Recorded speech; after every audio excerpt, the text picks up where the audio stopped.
Que o seu dia seja abençoado e repleto de paz. A gente está começando mais uma conversa aqui e olha, hoje o material que recebemos é denso. Vamos mergulhar na introdução do livro A Fé na Era do Ceticismo, do Timothy Keller. E o autor já começa com uma escolha assim muito curiosa. Ele usa uma citação do Darth Vader. Acho sua falta de fé preocupante. É genial, né? Já coloca todo mundo no meio da briga. Totalmente, porque resume o conflito. A introdução do livro desenha um cenário que a gente reconhece na hora.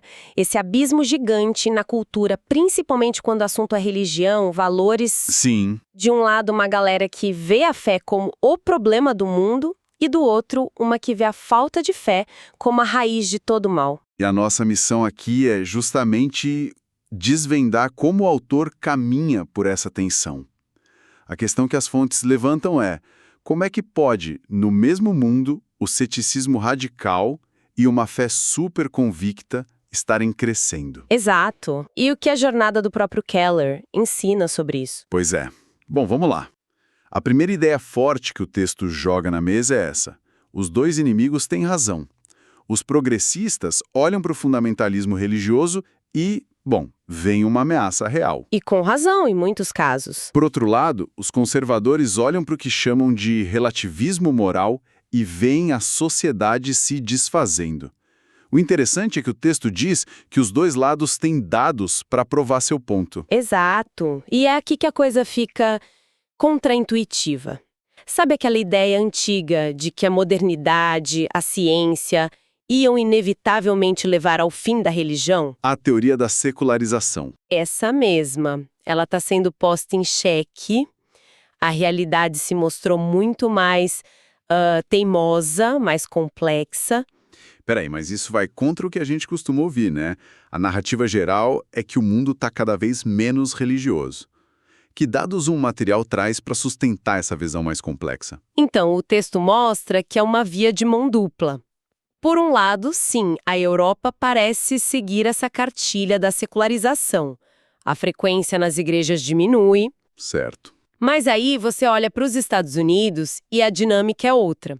As igrejas que mais crescem lá são justamente as mais dogmáticas. Aquelas que pregam uma Bíblia infalível, milagres. As mais convictas. Exatamente. E isso nem é o principal. O texto fala de um boom religioso massivo na África, na América Latina, na Ásia.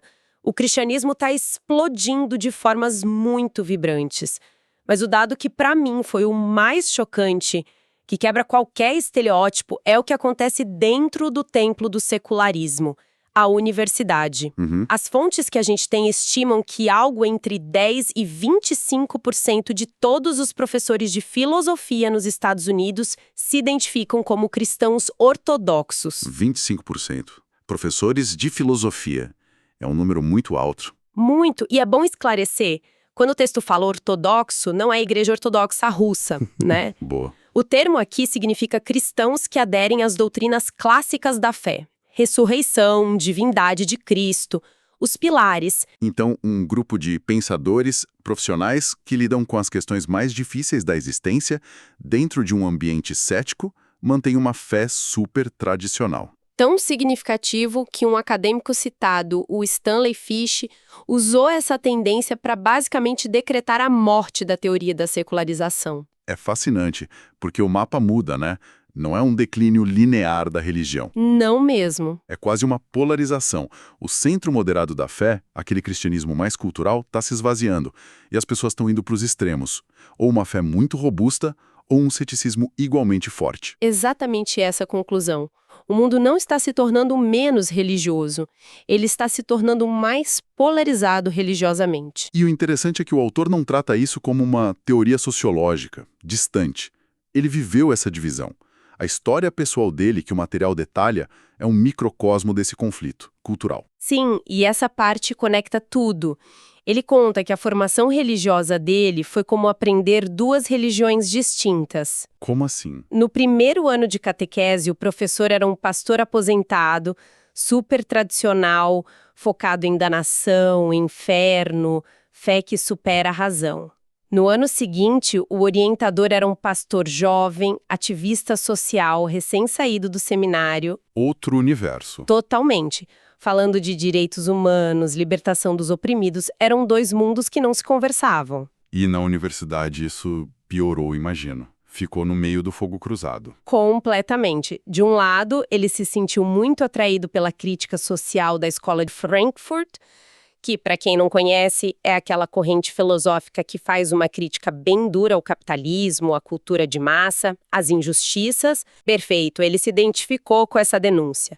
Mas, ao mesmo tempo, os professores que ensinavam isso defendiam um relativismo moral, que, na cabeça dele, minava a base para dizer o que é justo. Se tudo é relativo, com que base você condena a opressão? Faz sentido. E do outro lado, o da fé. A contradição também era gritante. Ele via, por exemplo, cristãos com uma teologia correta, ortodoxa, na África do Sul, que apoiavam o apartheid, a segregação racial. Ele usa uma expressão forte para descrever isso. Irrealidade espiritual.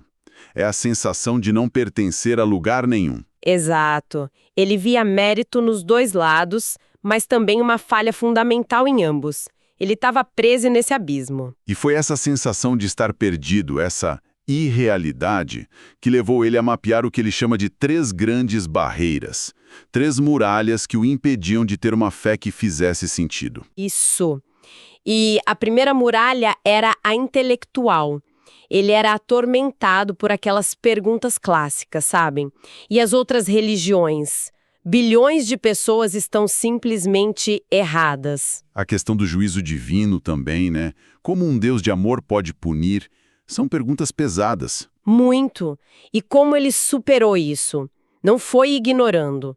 Pelo contrário, foi mergulhando de cabeça nelas. Estudando. Sim, devorou livros, estudou os argumentos de Agostinho, de C.S. Lewis. E a surpresa dele foi descobrir que o cristianismo tinha respostas muito mais robustas e coerentes do que ele imaginava. A fé não exigia que ele desligasse o cérebro. Ok, barreira intelectual resolvida. Mas o texto diz que não foi suficiente. Tinha uma segunda barreira. Sim, a barreira pessoal. Ele sacou que, por mais fortes que fossem os argumentos, a fé precisava ser mais do que um sistema filosófico.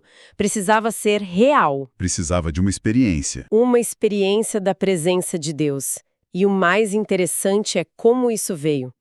Não foi numa visão mística, numa luz do céu. Como foi, então? Foi através do fracasso.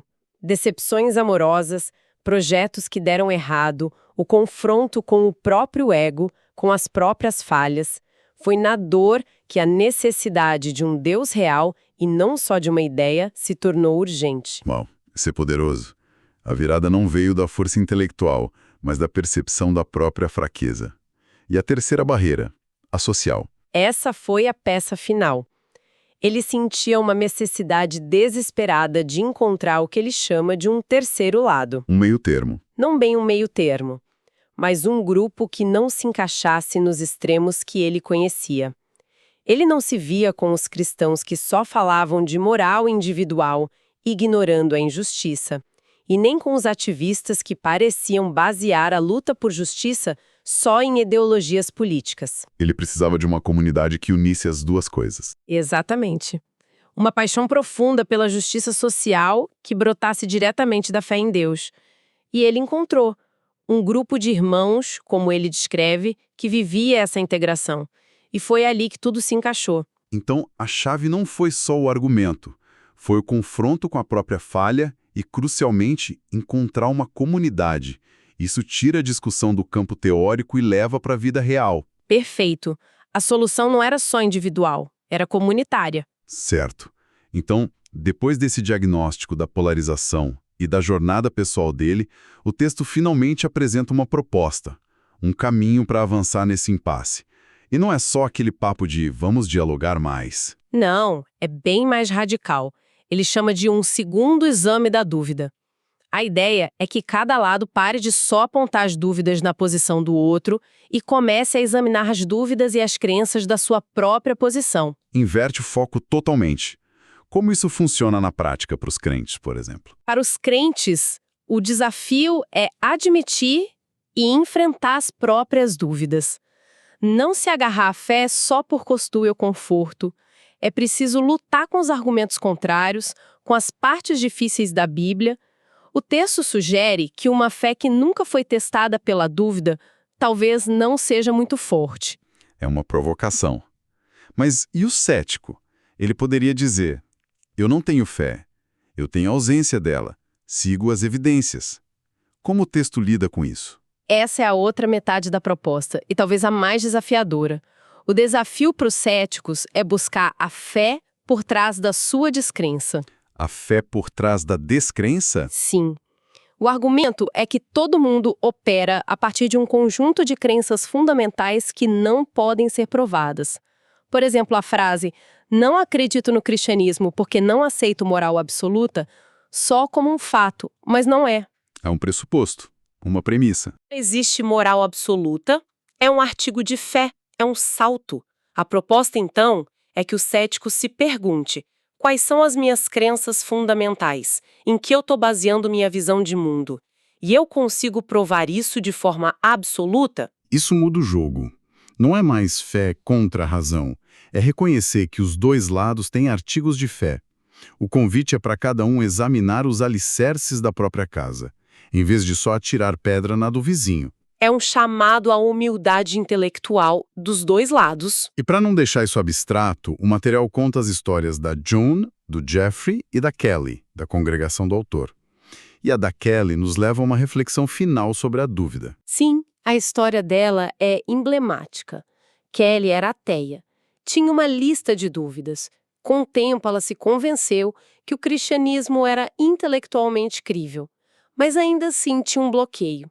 Ela disse: eu creio, mas preciso de ajuda para superar minhas dúvidas. E como o texto conecta isso a uma ideia maior? Ele faz uma conexão brilhante com duas histórias do Novo Testamento.